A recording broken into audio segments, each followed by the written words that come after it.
नमस्कार, स्वागत है आप सभी का डीडी न्यूज के इस खास बुलेटिन एक्सप्रेस 100 में, जहां हम आपके लिए लेकर आते हैं राजनीति, मनोरंजन, देश दुनिया, खेल और व्यापार जगत की सभी बड़ी खबरों को एक्सप्रेस यानी कि फटाफट अंदाज में। आपके साथ मैं हूं संध्या शर्मा।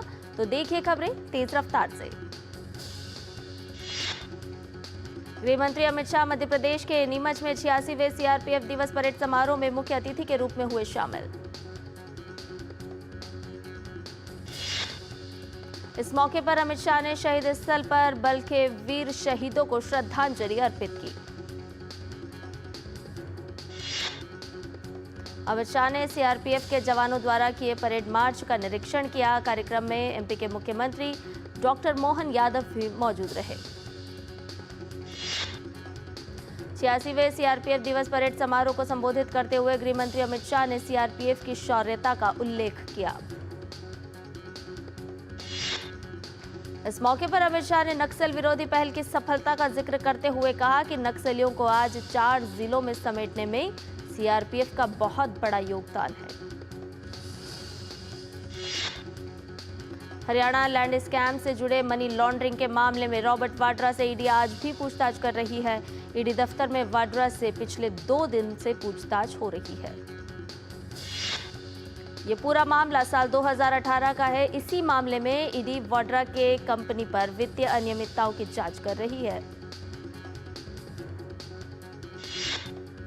सुप्रीम कोर्ट में वक्फ संशोधन अधिनियम 2025 के खिलाफ दायर दर्जनों याचिकाओं पर आज फिर दोपहर 2 बजे सुनवाई होगी।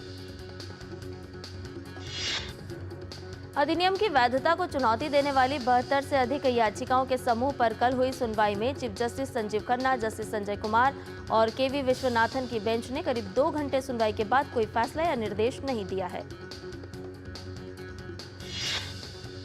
केंद्र सरकार ने जवाब दाखिल करने के लिए अदालत से समय मांगा है। सुप्रीम कोर्ट ने कुछ महत्वपूर्ण प्रावधानों पर अंतरिम आदेश के जरिए रोक लगाने का प्रस्ताव रखा है। केंद्रीय मंत्री किरण रिजिजू ने वक्फ कानून पर विपक्ष द्वारा विरोध करने पर कड़ी आपत्ति जताई है।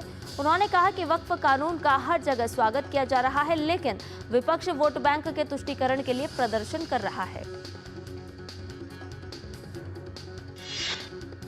एक चैनल को दिए गए इंटरव्यू में केंद्रीय मंत्री किरण रिजिजू ने कहा कि विपक्ष मुस्लिम समुदाय के अंदर भय पैदा करता है। उन्होंने कहा कि विपक्ष नहीं चाहते कि मुस्लिम समुदाय का विकास हो। बिहार चुनाव को लेकर पटना में आज महागठबंधन की बैठक होगी। बैठक में चुनावी एजेंडे और सीएम चेहरे पर चर्चा होगी। बैठक से पहले आरजेडी नेता तेजस्वी यादव ने कहा कि महागठबंधन के लोग अपनी बात को रखेंगे और कैसे आगे बढ़ना है उस पर चर्चा होगी।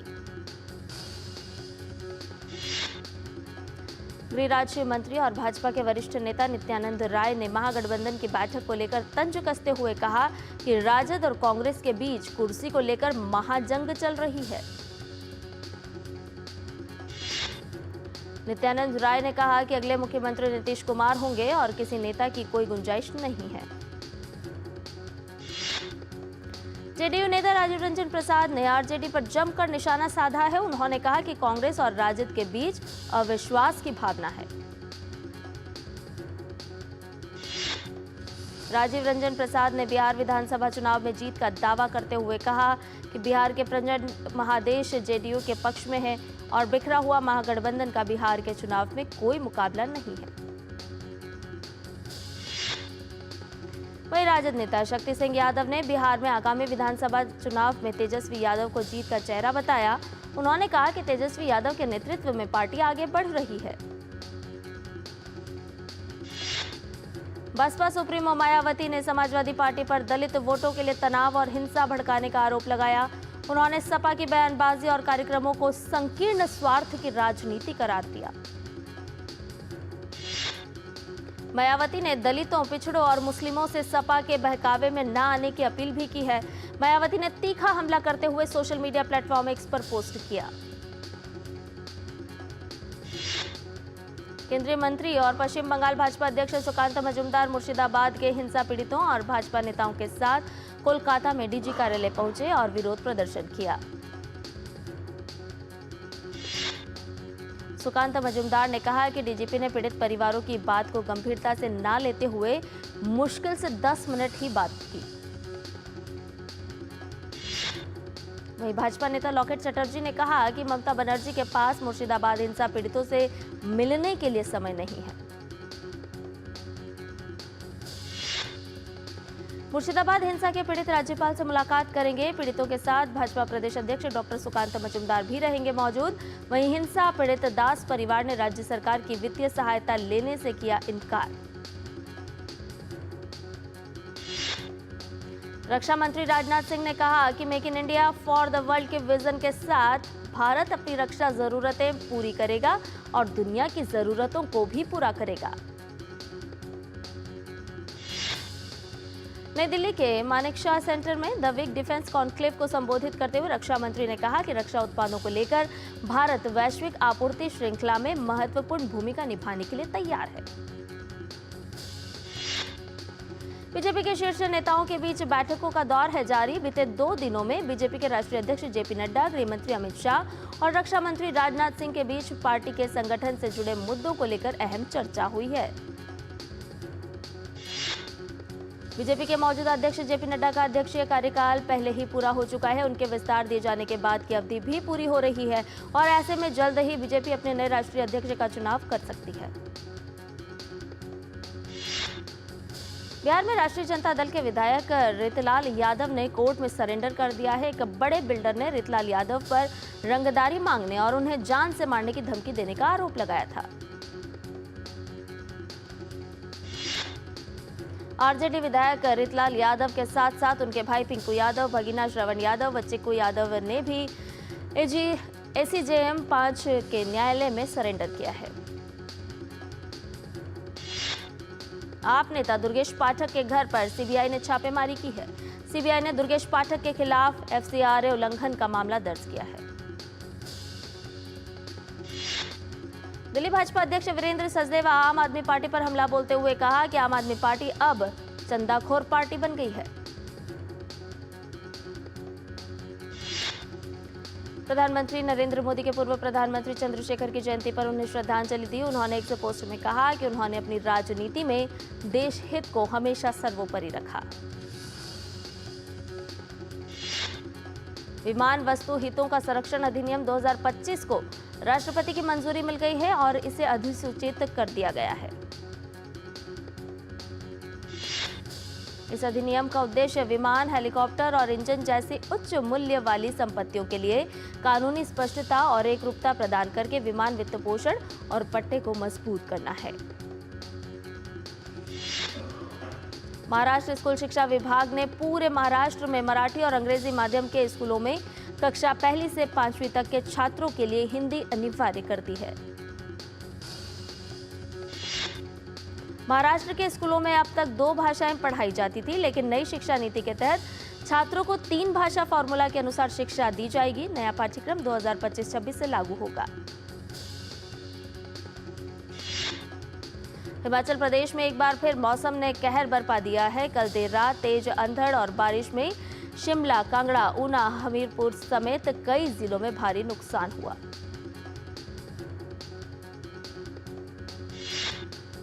मौसम विभाग ने आगामी 3 दिनों के लिए चेतावनी जारी की। 18 और 19 अप्रैल को 6 जिलों चंबा, कांगड़ा, कुल्लू, मंडी, लाहौल स्पीति और शिमला में ऑरेंज अलर्ट घोषित किया गया है। सप्ताह के चौथे कारोबारी दिन आज गिरावट के साथ खुले भारतीय शेयर बाजार फिलहाल हरे निशान के साथ कारोबार करते नजर आए सेंसेक्स और निफ्टी। वाणिज्य एवं उद्योग मंत्रालय के मुताबिक गवर्नमेंट ई मार्केटप्लेस ने वित्त वर्ष 2024-25 के दौरान 1.3 करोड़ से अधिक लोगों को इंश्योरेंस की सुविधा की प्रदान। इसमें हेल्थ, लाइफ और पर्सनल एक्सीडेंट पॉलिसी कवर शामिल।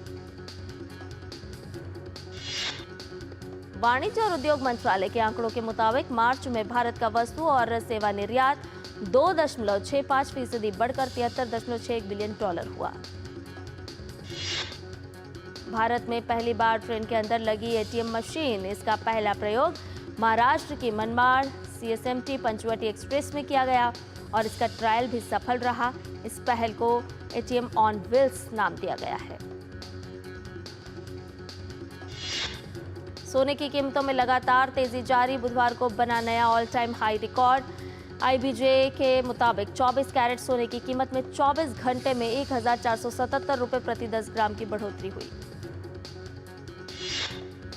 संयुक्त राष्ट्र की एक रिपोर्ट के अनुसार निरंतर मजबूत सार्वजनिक खर्च और आसान मौद्रिक नीति के कारण भारत की अर्थव्यवस्था 2025 में 6.5% की दर से बढ़ने का अनुमान। यूएनसीटीएडी ने रिपोर्ट में कहा कि 2025 में वैश्विक विकास दर धीमी होकर 2.3% रहने का अनुमान है, जिससे वैश्विक अर्थव्यवस्था मंदी में फंस सकती है। फिनटेक फर्म 197 कम्युनिकेशंस के प्रबंध निदेशक और मुख्य कार्यकारी अधिकारी विजय शेखर शर्मा ने स्वेच्छा से 1800 करोड़ रुपए मूल्य के 2.1 करोड़ शेयर छोड़े। भारत की चौथी सबसे बड़ी आईटी कंपनी विप्रो का मुनाफा मार्च तिमाही के दौरान 26% बढ़कर 3,570 करोड़ रुपए हुआ। वित्तीय खुफिया इकाई ने 2011 से 2014 के लिए संदिग्ध लेनदेन की रिपोर्टिंग में विसंगतियों के लिए यूनियन बैंक ऑफ इंडिया पर कार्रवाई कर 37 लाख रुपए का जुर्माना लगाया है।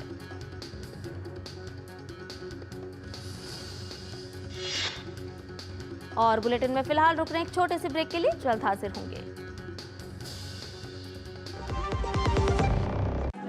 पैसे बड़े बदल गए हो यार। अब जेब से नहीं स्कैनर से आते हो, फिर भी बोनी पर सर लगाए जाते हो। पापा तिजोरी में नहीं, लेकिन महफूज अब भी हो, बदले हो, लेकिन इतना भी नहीं बदले हो। हेलो जी। 450, मैं सिर्फ 400। पॉकेट खाली हो, फिर भी पॉकेट में मनी हो।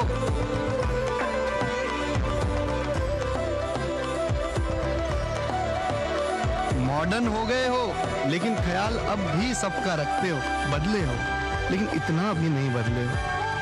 पैसों का तरीका जितना भी बदले, हमारे लिए उसकी कदर नहीं बदलेगी। भीम, भारत का भरोसा, भारत का अपना पेमेंट्स ऐप। जब धरती चीर कर निकलता है लोहे का पत्थर और मिलता है मोंगिया के जोश से, फिर तपता है, पिघलता है और बनता है फौलाद। अब होता है सरिया सारी खूबियों के साथ। मोंगिया स्टील, मजबूत देश का मजबूत सरिया। और ब्रेक के बाद एक्सप्रेस 100 में आपका एक बार फिर से स्वागत है। अमेरिका लगातार चौथे साल वर्ष 2024-25 में भारत का सबसे बड़ा व्यापारिक साझेदार बना रहा। इस दौरान दोनों देशों के बीच 131.84 अरब डॉलर का द्विपक्षीय व्यापार हुआ। वहीं इस अवधि में चीन के साथ भारत का व्यापार घाटा बढ़कर 99.2 अरब डॉलर पर पहुंच गया। पिछले वित्त वर्ष में चीन को भारत का निर्यात 14.5% घटकर 14.25 अरब डॉलर रह गया। भारत में सोलर पैनल रिसाइकलिंग को बढ़ावा देने के लिए क्लिनटेक कंपनी एटेरो ने राष्ट्रीय सौर ऊर्जा संस्थान के साथ एक समझौता ज्ञापन पर हस्ताक्षर किए। क्रिसिल की रिपोर्ट के मुताबिक घरेलू बाजार में कमर्शियल वाहनों की बिक्री वित्त वर्ष 2026 में 10 लाख यूनिट्स होने का है अनुमान। यह आंकड़ा प्री कोविड से पहले वित्त वर्ष 2019 में बने पीक के बराबर होगा। वित्त वर्ष 2024-25 में खुदरा मुद्रास्फीति घटकर 4.6% रह गई है। यह वर्ष 2018 के बाद सबसे कम है। अमेरिका और चीन के बीच टैरिफ वॉर से अमेरिकी शेयर बाजार में आ गया भूचाल। बुधवार को अमेरिकी शेयरों में दिखी भारी गिरावट। वहीं एनवीडिया ने चीन को अपने चिप निर्यात पर नए अमेरिकी प्रतिबंधों से भारी शुल्क को लेकर दी चेतावनी। फेडरल रिजर्व के अध्यक्ष जेरोम पॉवेल ने कहा कि अमेरिकी आर्थिक विकास धीमा होता दिख रहा है। इसके बाद जैसे बाजार औंधे मुंह गिर गया। रूस के राष्ट्रपति व्लादिमीर पुतिन ने मॉस्को के क्रेमलिन में गाजा से रिहा किए गए 3 बंधकों से की मुलाकात। ये तीनों बंधक अलेक्जेंडर ट्रोफानोव, उनकी मां एलेना ट्रोफानोवा और मंगेतर सपीर कोहेन 7 अक्टूबर 2023 को हमास के हमले के दौरान अगवा किए गए थे। इस दौरान राष्ट्रपति पुतिन ने इस सहयोग और मानवीय कार्य को अंजाम देने के लिए हमास के राजनीतिक नेतृत्व के प्रति आभार भी व्यक्त किया। कैलिफोर्निया के गवर्नर गैविन न्यूजॉम ने घोषणा की है कि देश की सबसे बड़ी अर्थव्यवस्था वाला पश्चिमी अमेरिकी राज्य ट्रंप प्रशासन पर अंतर्राष्ट्रीय व्यापार भागीदारों पर राष्ट्रपति के व्यापक गैर कानूनी टैरिफ को लेकर करेगा मुकदमा। न्यूजॉम ने कहा कि राष्ट्रपति ट्रंप के गैर कानूनी टैरिफ कैलिफोर्निया के परिवारों, व्यवसायों और उनकी अर्थव्यवस्था पर अराजकता फैला रहा है, कीमतें बढ़ा रहा है और नौकरियों को खतरे में डाल रहा है। गवर्नर गेविन न्यूजॉम ने कहा कि कैलिफोर्निया राज्य से अधिक कोई भी राज्य प्रभावित नहीं होगा, क्योंकि ये ट्रंप प्रशासन द्वारा आधुनिक अमेरिकी इतिहास में सबसे बड़ी कर वृद्धि लागू करने के लिए एक तरफा अधिकार से संबंधित है। ईरान के विवादित परमाणु कार्यक्रम को लेकर कूटनीति तेज। संयुक्त राष्ट्र परमाणु निगरानी संस्था प्रमुख राफेल ग्रॉसी ने तेहरान में ईरानी विदेश मंत्री अब्बास अराक्ची से की मुलाकात। इटली की प्रधानमंत्री जॉर्जिया मेलोनी बुधवार को अमेरिका पहुंची, जहां वो राष्ट्रपति डोनाल्ड ट्रंप से करेंगे मुलाकात। मेलोनी का ये दौरा टैरिफ को लेकर तनाव को लेकर अहम माना जा रहा है, जिसे वॉशिंगटन व ब्रुसेल्स के बीच एक कड़ी के रूप में देखा जा रहा है। इजरायल द्वारा किए गए हवाई हमलों में दक्षिणी गाजा के खान यूनिस स्थित राहत शिविरों को बनाया गया निशाना, जिसमें कम से कम 10 लोगों की हुई मौत। अमेरिका के एक संघीय न्यायाधीश ने कहा कि उन्हें ट्रंप प्रशासन को आपराधिक अवमानना का दोषी ठहराने के लिए पर्याप्त आधार मिले। ये कार्रवाई उस आदेश के उल्लंघन को लेकर की जा रही है, जिसमें निर्वासित किए जा रहे प्रवासियों को ले जा रहे विमानों को वापस बुलाने का निर्देश दिया गया था। अमेरिकी जिला न्यायाधीश जेम्स ई बोसबर्ग ने ट्रंप प्रशासन को चेतावनी दी है कि अगर उसने खुद को अवमानना से मुक्त करने की कोशिश नहीं की तो सुनवाई शुरू की जाएगी और मामला आपराधिक अभियोजन के लिए भेजा जा सकता है। सर्बिया में सरकार के खिलाफ छात्रों और आम लोगों का आक्रोश लगातार बढ़ता जा रहा है। क्रालजेवो शहर में हजारों छात्रों और उनके समर्थकों ने प्रदर्शन किया। रेलवे स्टेशन हादसे में 16 लोगों की मौत के बाद शुरू हुआ यह आंदोलन अब व्यापक भ्रष्टाचार और लापरवाही के खिलाफ बड़े विरोध का रूप ले चुका है। विश्व स्वास्थ्य संगठन के सदस्य देशों ने 3 वर्ष से अधिक समय तक चली वार्ता के बाद भविष्य की महामारियों से निपटने के लिए एक ऐतिहासिक समझौते को अंतिम रूप दिया। इस समझौते में महामारी की रोकथाम के लिए वन हेल्थ दृष्टिकोण और वैश्विक आपूर्ति श्रृंखला और रसद नेटवर्क की स्थापना शामिल है। WHO के इस मसौदे में विनियमन, लाइसेंसिंग समझौतों और आसान वित्त पोषण शर्तों के माध्यम से प्रौद्योगिकी हस्तांतरण को प्रोत्साहित करने का आह्वान किया गया है। प्रस्ताव पर अब अगले महीने विश्व स्वास्थ्य सभा के समक्ष विचार किया जाएगा। इंडियन प्रीमियर लीग का 33वां मैच आज मुंबई इंडियंस और सनराइजर्स हैदराबाद के बीच खेला जाएगा। यह मुकाबला मुंबई टीम के होम ग्राउंड वानखेड़े स्टेडियम में शाम 7:30 बजे से खेला जाएगा।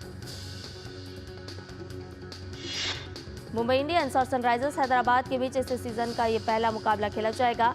मुंबई टीम के 6 में से 2 मैच जीतकर 4 अंक हैं, तो वहीं सनराइजर्स हैदराबाद के भी 6 में से 2 मैच जीतकर 4 पॉइंट्स हैं।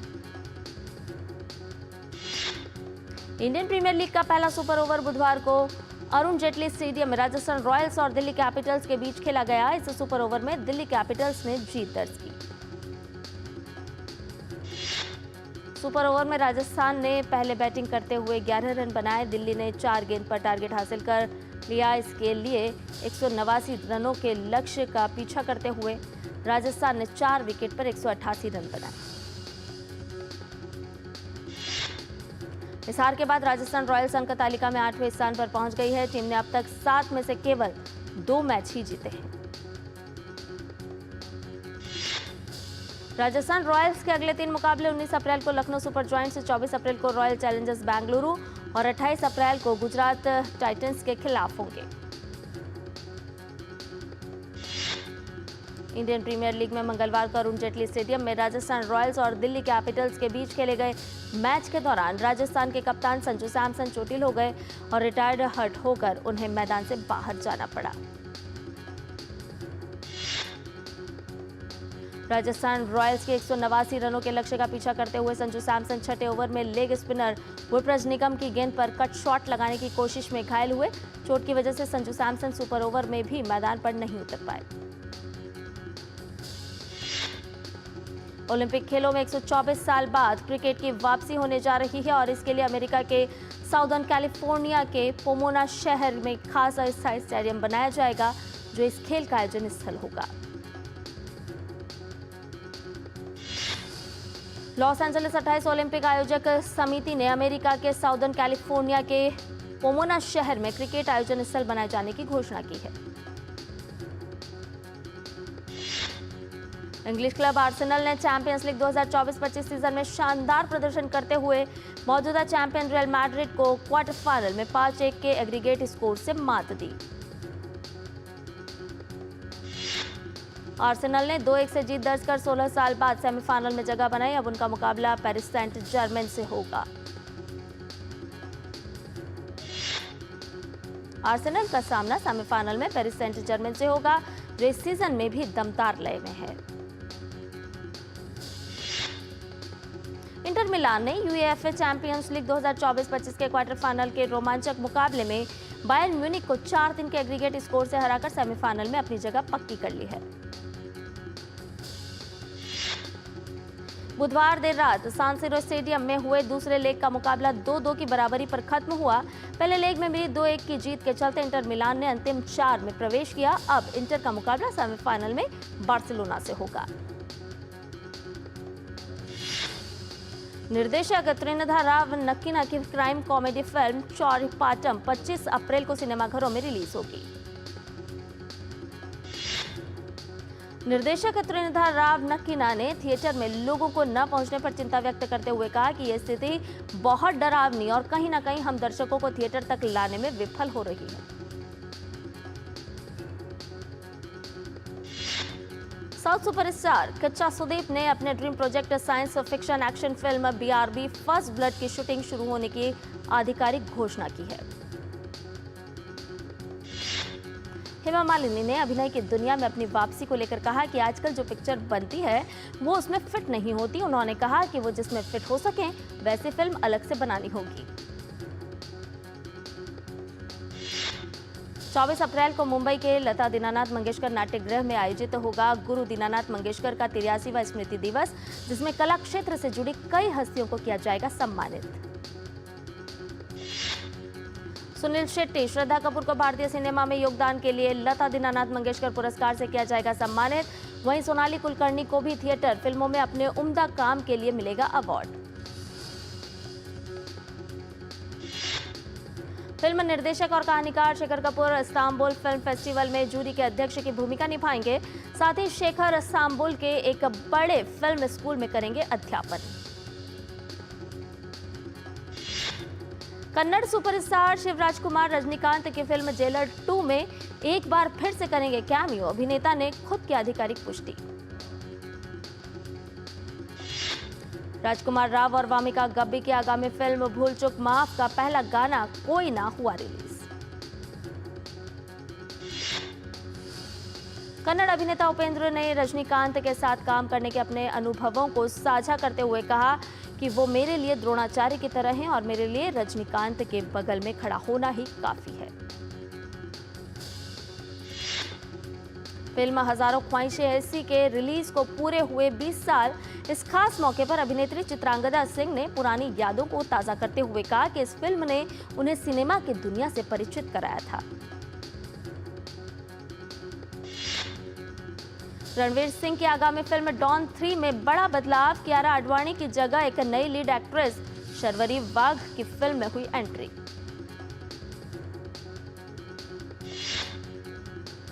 संजय मिश्रा और नीना गुप्ता की फिल्म वध 2 की शूटिंग हुई पूरी। निर्माताओं ने सोशल मीडिया पर एक तस्वीर शेयर करते हुए शूटिंग पूरी होने की आधिकारिक घोषणा की। फिल्म मेकर विक्रम भट्ट ने film haunted 3D ghost of the past का किया ऐलान। ये फिल्म साल 2011 में आई हॉन्टेड 3D का सीक्वल है। फिल्म 26 सितंबर को रिलीज होगी। साउथ अभिनेता पवन कल्याण की फिल्म हरिहर वीरामल्लू की रिलीज डेट में हुआ बदलाव। फिल्म 9 मई के बजाय अब 30 मई को होगी रिलीज।